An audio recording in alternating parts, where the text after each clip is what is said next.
Everyone, welcome to Kiran सिको academy. आज आपण अर्थशास्त्र म्हणजे काय हे बघणार आहोत. आपण अर्थशास्त्राची संकल्पना उदाहरणाच्या आधारे समजून घेणार आहोत.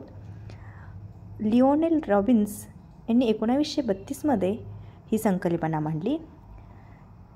Economics is the social science that studies how people use scarce resources to satisfy unlimited needs and wants.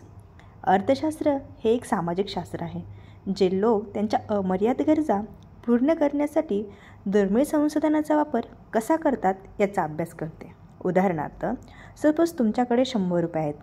हे जे 100 रुपये आहेत हे सीमित आहेत. पैशाची स्केअर्सिटी आहे, कमतरता आहेत. पण तुमच्या ज्या गरजा नीड्स आहेत त्या कशा आहेत? असीमित आहेत, खूप साऱ्या आहेत. तुम्हाला वाटतं या 100 रुपयात तुमचं जेवण पण झालं पाहिजे, याच 100 रुपयात तुमचा ड्रेस पण आला पाहिजे, याच 100 रुपयात तुम्ही वेगवेगळ्या वस्तू पण विकत घ्यायला पाहिजे.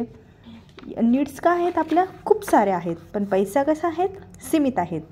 मग तुम्हाला ठरवावं लागतं की 100 रुपये तुम्हाला कुठे खर्च करायचे आहे, आणि यालाच आपण अर्थशास्त्र असं म्हणतो. आपण परत एक उदाहरण बघूयात. समजा तुम्हाला सणासुदीला मिळालेले बोनस 10,000 रुपये आहे. हे कसं आहे? सीमित आहे, दुर्मिळ आहे. या पैशातून तुम्हाला नवीन शूज घ्यायचा आहे, मुलांसाठी पुस्तके घ्यायची आहेत आणि आईला गिफ्टसुद्धा घ्यायचं आहे. या गरजा काय आहेत? आपल्या अमर्याद आहेत. पण या 10,000 रुपयांमध्ये तिन्ही गोष्टी एकाच वेळी